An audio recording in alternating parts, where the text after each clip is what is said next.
Hola, ¿qué tal? Es un gusto saludarles. Soy Luis Francisco Blandón desde Caracas, Venezuela.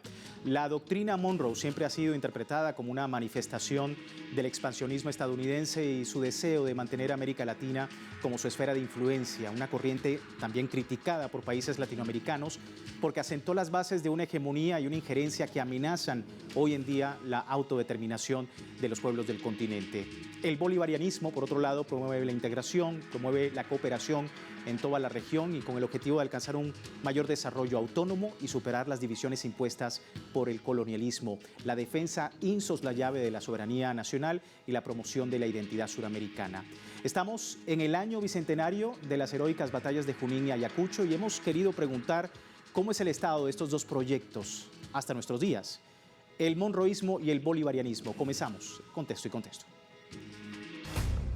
La doctrina Monroe es una herramienta geopolítica unilateral que a lo largo de 2 siglos le ha permitido a Washington posicionar su estrategia colonialista e imperialista en el continente americano. Por otra parte, el bolivarianismo es un proyecto de emancipación de los pueblos de nuestra América que busca la independencia total del establishment occidental y que los latinoamericanos decidan su destino bajo su propio sistema de integración.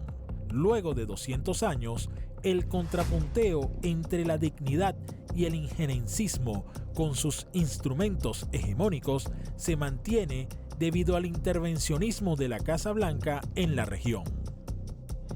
Bien, ahí estaba el perfil de nuestro programa el día de hoy. Presento de inmediato a nuestros invitados acá en el estudio C de Telesur. Me acompaña en primer término Ali Rojas Olaya, docente universitario, para entender un poco más de este escenario. Muchísimas gracias, Ali, nuevamente con nosotros y la audiencia latinoamericana. También tenemos a Luis Delgado Arria, él es vicerrector de investigación de la Universidad Internacional de las Comunicaciones. Muchísimas gracias, Luis, por tu tiempo con nosotros. También tenemos a Carolina Escarrá, ella es profesora universitaria. Muchísimas gracias, Carolina, por tu tiempo. Y no menos importante también la profesora Alexandra Mulino. Profesora, muchísimas gracias, docente universitaria, para poder entender un poco más desde el punto de vista incluso educativo todo esto que estamos hablando el día de hoy, sobre esa corriente de la doctrina Monroe, pero también el bolivarianismo. ¿Cómo ha sido? Se han, por supuesto, configurado estas dos corrientes de una manera que podamos entenderla acá en el programa, pero sin embargo, preguntar en primer término, los 200 años de la doctrina Monroe desde esa consigna de América para los americanos, pero también un bolivarianismo que cobra fuerza a través de países latinoamericanos. Empiezo con Ali Rojas Olaya, doctor o profesor. ¿Cómo ve usted allí también esta pugna que se está creando entre estas dos corrientes? Es una pugna importantísima. La doctrina Monroe data de diciembre de 1823. Año precisamente que está Simón Bolívar con un ejército de pueblo haciendo la campaña del sur. Obviamente la propuesta de Bolívar, el proyecto de Bolívar es un proyecto antiesclavista y la doctrina Monroe es todo lo contrario, es una doctrina esclavista. Nosotros siempre estuvimos a favor de la educación popular y no con esa educación bancaria en la que nos habló Freire muchos años después, que es la doctrina Monroe. Es decir, nosotros buscamos la integración latinoamericana, la emancipación de los pueblos, mientras que Estados Unidos busca es avasallar, enajenar al ser humano, conquistar distintos espacios. Vamos ahora con Luis. ¿Cómo estás viendo esa lucha importante del día de hoy, bolivarianismo versus esta doctrina Monroe en la actualidad? A nosotros se nos dijo desde primaria y bachillerato, también en la universidad, de que la historia no tenía nada que decirnos para entender ni el presente ni el futuro. Todo lo contrario. Hoy día el futuro, para entender el futuro tenemos que volver a nuestros orígenes indígenas, africanos, nuestroamericanos, y entonces Bolívar allí es una luz que nos permite entender lo que debemos volver a hacer. Es decir, lo que nos está diciendo la doctrina Monroe es que nuestro destino es aceptar nuestra condición de esclavos eternos. Y lo que nos dijo Bolívar es que una nueva especie humana tenía que nacer y estaba naciendo en nuestro continente, y nosotros estábamos destinados a ser la nueva luz que alumbrara las nuevas utopías de todo el mundo, no solamente nuestro. Y para eso necesitamos que tener soberanía sobre nuestros recursos y soberanía sobre nuestra manera de entendernos como nueva especie humana. Carolina, tu apreciación sobre el tema monroísmo versus bolivarianismo en el día, en la actualidad. Fíjate, yo creo que, como han dicho mis compañeros, hay que revisar un poco la historia, ¿no? Sí. Y creo que no podemos hablar de doctrina Monroe si no hablamos de destino manifiesto. Son como dos hermanas que van de la mano. Y el destino manifiesto lo que te plantea es la superioridad racial. Es decir, los ingleses que llegaron a Estados Unidos son superiores porque por naturaleza divina Dios les dio la condición para que ellos fueran superiores al resto de lo que había en el continente, ¿no? Por eso William Taft dice en algún momento, que fue presidente de Estados Unidos, llegará el día en que la superioridad de Estados Unidos se impondrá desde Alaska hasta la Patagonia, ¿no? Sí. Entonces realmente es algo que es importante entenderlo porque hay una lucha de clases intrínseca en todo lo que es la visión del monroísmo.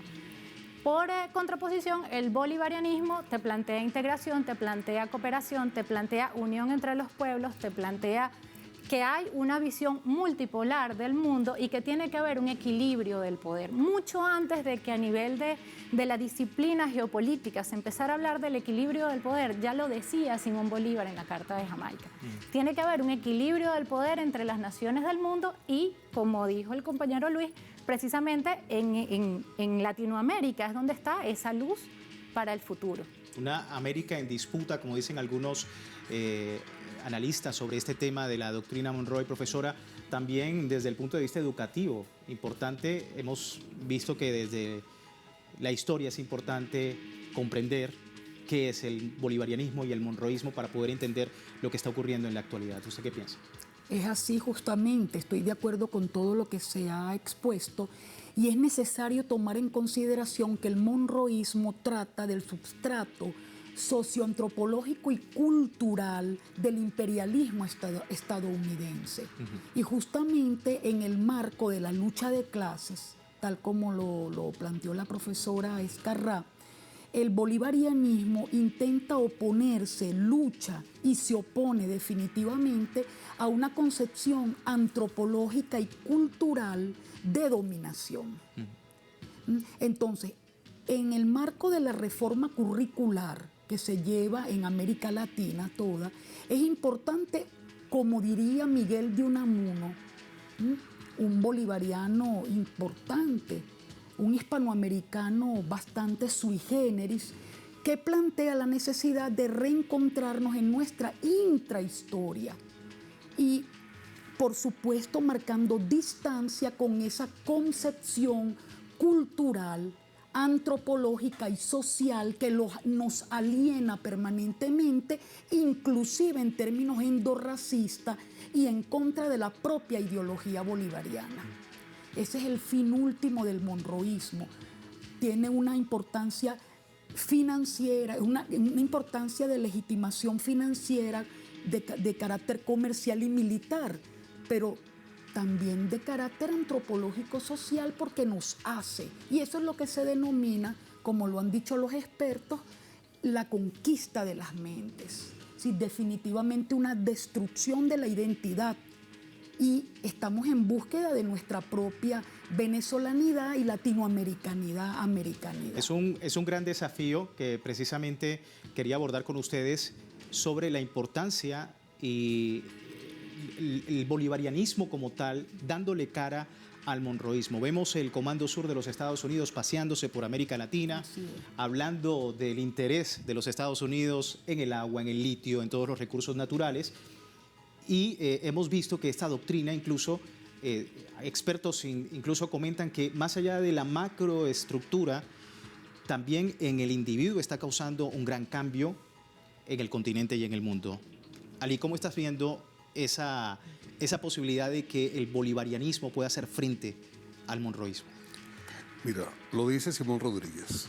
La sabiduría de Europa y la prosperidad de los Estados Unidos son dos enemigos de la libertad de pensar en América.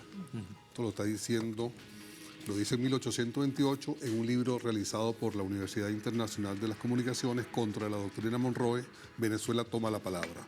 Nosotros tenemos que tener claridad meridiana que la tabla periódica de los elementos se encuentra en estos momentos en el subsuelo venezolano, en el subsuelo de Latinoamérica.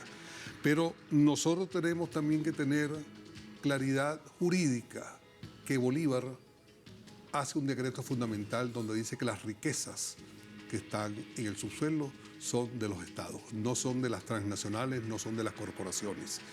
Lo cual quiere decir que en estos momentos juega un papel fundamental el hecho que Bolívar se esté enfrentando en este siglo XXI a Monroe.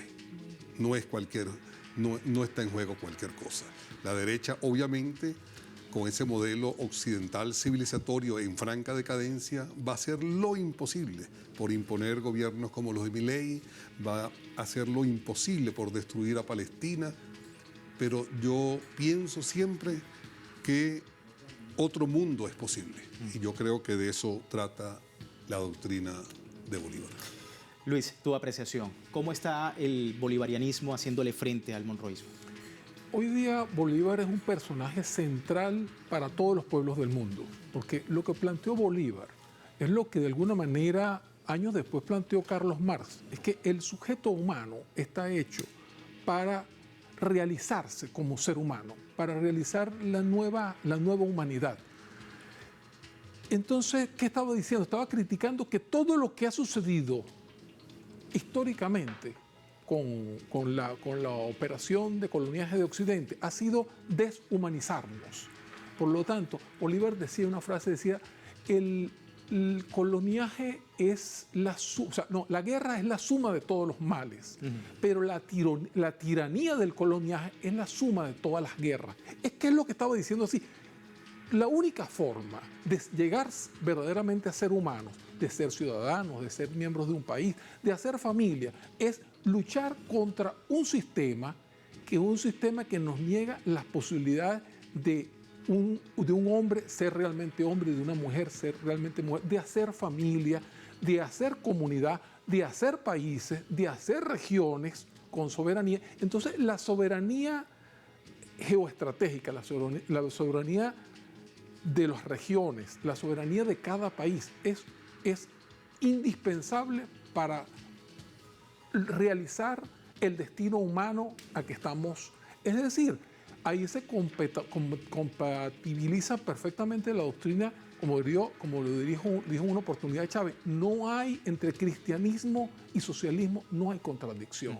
Es la realización del ser humano, es tratar al otro como prójimo y es realizarnos en la dimensión comunal, por eso Chávez decía comuna o nada. Es lo mismo que dijo Bolívar y es lo mismo que denunció en su momento el padre Bartolomé de las Casas.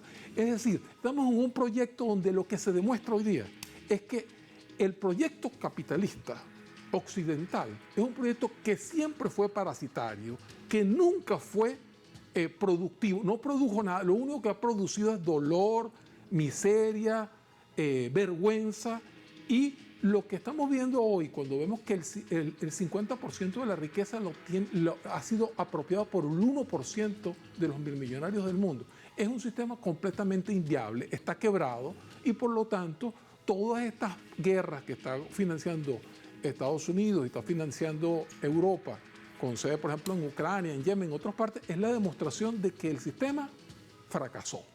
El capitalismo es inviable. Seguimos abordando el tema el día de hoy, bolivarianismo versus monroísmo. Le recuerdo, contáctenos @telesurtv.net para que usted también pueda participar. Vamos a una breve pausa, ya regresamos.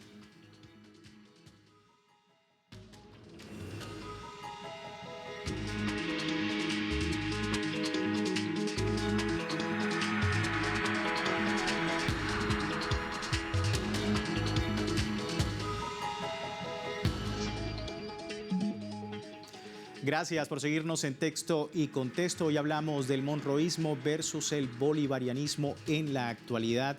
Ya abordábamos precisamente de estas dos corrientes. Sin embargo, se dice que el monroísmo como un proyecto civilizatorio pues está tratando de especializarse en, por ejemplo, la eliminación del Estado, y no solamente algo que le compete a Estados Unidos, sino también a Latinoamérica. Lo abordábamos, Carolina, tras cámaras, la importancia de esto, porque pareciera que Estados Unidos y sus intereses van encaminados precisamente a eso. Hemos visto el escenario, por ejemplo, en Argentina, con un partido libertario y unas medidas libertarias que van en pro precisamente de unos intereses contrarios a la población. ¿Cómo es precisamente, o cómo ves tú precisamente esa especialización del monroísmo sobre este proceso libertario, por decirlo de alguna manera, en América Latina? Mira, yo creo que hay dos cosas aquí que hay que tomar en cuenta. Por un lado, cuando nosotros hablamos de monroísmo, hablamos de una visión expansionista y hablamos de que hasta el año 1999, 2000, en el mundo se hablaba de una unipolaridad. Hoy en día se habla de algo totalmente diferente, se habla de diferentes polos de poder, se habla de que 1/3 de los países del mundo están siendo sancionados por los Estados Unidos. Y sí, la idea no es solamente, porque no es solamente lucha de clases lo que está intrínseco, sino que esa lucha de clases se ve presente en lo que planteó Lenin en su famoso libro El imperialismo, fase superior del capitalismo, donde te hablaba de cómo los trusts de las empresas transnacionales se querían imponer sobre lo que era la población. Cuando tú impones la corporocracia, que es el poder de las corporaciones por sobre los estados-nación, evidentemente te interesa eliminar el Estado-Nación. Y lo que está sucediendo en Argentina es precisamente eso. No solamente eliminas el Ministerio de la Mujer, sino que eliminas el Ministerio del Interior, sacas a un montón de personas, digamos, de la función pública, pero además no te importa la gente, te deshumanizas porque lo que te interesa es la corporación. Por esa misma vía va todo lo que es el complejo militar industrial, que el profesor Ernesto Bon decía que también es financiero comunicacional, sobre todo en la época de Obama, porque va precisamente en función de la corporocracia militar de los Estados Unidos, ¿no? ¿Qué pasa con el complejo militar industrial en Estados Unidos? Que es que tienes no solamente las empresas transnacionales, las empresas militares, tienes los tanques de pensamiento que justifican las políticas que te van a imponer los Estados Unidos, tienes los medios de comunicación y tienes la banca internacional. Por eso lo que hacen a través de las sanciones es financiero inicialmente y te dicen, bueno, no puedes entrar dentro del sistema SWIFT. Ahora, ¿qué pasa hoy en día? Que obviamente el bolivarianismo se impone. La profesora Judy Valencia decía que esa conjunción que hubo entre Chávez y Fidel en el año 2004 se manifestó nuevamente en el año 2014 entre Xi Jinping y Putin. Y por eso es que estamos viendo los cambios a nivel internacional. Allí ves el monroísmo como esa visión no solo de los Estados Unidos, esto es importante decirlo, porque siempre son una tríada. Samir Amin hablaba de Japón, Estados Unidos y la Unión Europea, pero yo normalmente le digo a mis estudiantes, Estados Unidos lo que hace es gritar cuando Gran Bretaña carraspea. Y Estados Unidos, Gran Bretaña e Israel están en el centro de toda esa visión que quiere ser unipolar en el mundo y que vino Chávez y vinieron otros, sobre todo presidentes latinoamericanistas, a decir no estamos de acuerdo. Esa visión unipolar se quería imponer en Latinoamérica a través del ALCA. ¿Y qué dijeron estos presidentes en el año 2005? Que se tenía que imponer era el ALBA. Y por allí en el año 2012-2014 se veía el ALBA como la contraposición al ALCA. Hoy en día no se ve de esa manera porque obviamente se ha perdido mucha fuerza en el ALBA, pero el ALCA ya no existe. Entonces lo que vemos es que se ha expandido no solamente en Latinoamérica, sino a nivel internacional y geopolítica, con sobre todo los 5 que están en el Consejo de Seguridad de Naciones Unidas y la necesidad de refundar, que era lo que decía Chávez también, no reformar, sino refundar Naciones Unidas, estableciendo que no haya diferencia de lucha de clases expresada en los países que están en el Consejo de Seguridad. Sin embargo, vemos como nuevos vientos, una arremetida. Estamos hablando, generalmente hablamos de Latinoamérica, sabemos que la doctrina Monroe tiene intereses un poco más allá, pero en el continente vemos, por ejemplo, el despojo de la Guayana Esequiba, vemos, por ejemplo, las medidas coercitivas unilaterales, no solamente en Venezuela, también en otros países de la región. En fin, vemos ese interés de Estados Unidos por los recursos naturales a través del Pentágono y a través del Comando Sur de los Estados Unidos. ¿De qué manera, profesora, el bolivarianismo está haciendo frente? ¿Cuáles son las caras visibles del bolivarianismo hoy en día para hacer frente a todo eso que Carolina mencionaba en su respuesta? Muy de acuerdo con la profesora Escarrá. Y en efecto, el bolivarianismo es un proceso de desneocolonización. Y su fundamento es la cultura popular, los sustratos culturales de la educación popular y de los sectores populares. Allí está el fuerte del proceso bolivariano para hacer frente a una arremetida imperialista que requiere el desmontaje sistemático de los estados nacionales a fin de convertirnos en mercados, en puertos abiertos para las necesidades del mercado internacional dominados por la hegemonía estadounidense. En consecuencia, como decía anteriormente, el substrato socioantropológico y cultural del monroísmo en esta fase de acumulación de capital es perverso. Es perverso porque si se quiere desmontar el Estado Nacional, tú debes arremeter completamente contra la identidad nacional. Y justamente el proceso bolivariano, amén de otras experiencias como en Nicaragua, en Cuba, resisten sobre la base de los valores de la educación popular, como le decía anteriormente.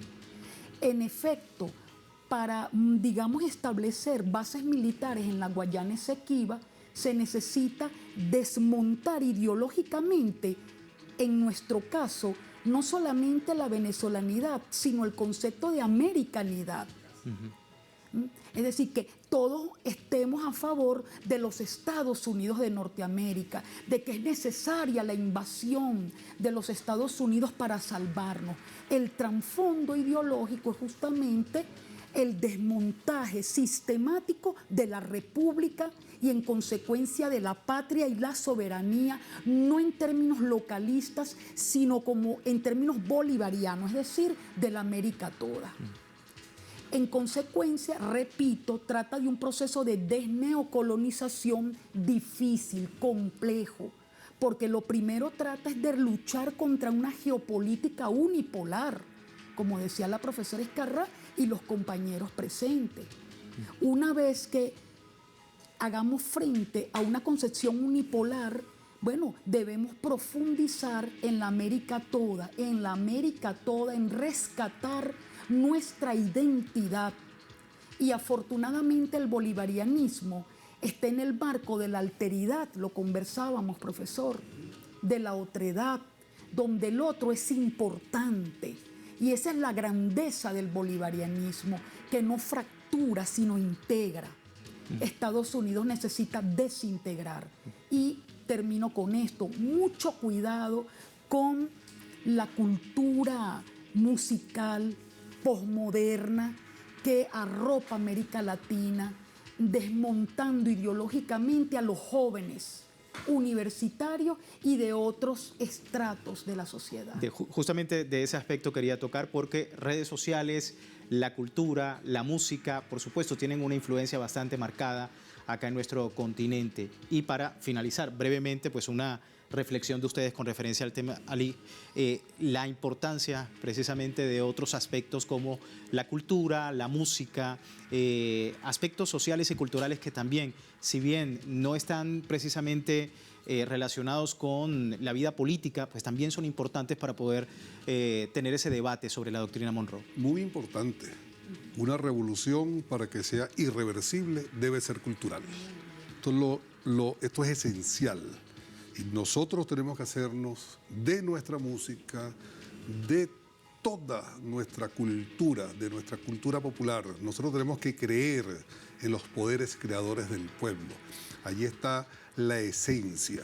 Mientras nosotros sigamos bailando joropo, mientras nosotros sigamos comiéndonos un sancocho, compartiendo, haciendo un acto de comunión en lo que nosotros hacemos, va a ser muy difícil que Monroe le vaya a ganar a Bolívar. Va a ser muy difícil, porque nosotros tenemos la plena seguridad que Ayacucho no ha terminado. Ayacucho no terminó el 9 de diciembre de 1824. Ayacucho todavía, nosotros seguimos todavía en esta pelea, pero estamos del lado correcto de la historia. Luis, tu apreciación final. Hay una frase que me impresiona mucho que dice, life is good, ¿no? Esa es la racionalidad del imperialismo, ¿no? Que la vida es buena, y por el buen vivir del imperialismo es el buen vivir individualista, egocéntrico, egolátrico. No, nuestra manera de vivir bien es vivir bien en comunidad con nuestros hijos, en comunidad con nuestra familia ampliada, en comunidad con nuestra comunidad de nuestro barrio, en comunidad nacional, en comunidad regional y en comunidad surmundial. Eso es lo que nos enseñó Bolívar, que contra la doctrina, que es una doctrina, hay que decir, el monroísmo es una doctrina parroquial, solamente sirve para, lo que está diciendo es, los únicos seres humanos aquí somos los gringos. Nosotros estamos diciendo que los seres humanos somos todos los seres humanos realmente del planeta. Entonces, el verdadero universalismo está del lado del bolivarianismo. Ellos son parroquialismo, son racismo, aun cuando les molesta mucho que le digan racistas, pero el monroísmo es la doctrina del racismo y es la doctrina de la reducción de lo humano a la cosa, a la mercancía. Quiero agradecer a todos y cada uno de ustedes por participar de nuestro programa hoy en Texto y Contexto, pero también es importante la opinión de ustedes a través de nuestro multimedio. Les recuerdo, contáctenos @telesurtv.net para su apreciación sobre este tema el día de hoy, monroísmo versus bolivarianismo. Le invitamos allí a que siga con nosotros con su opinión. Muchísimas gracias a todos ustedes. Así finalizamos Texto y Contexto. Será hasta una nueva oportunidad.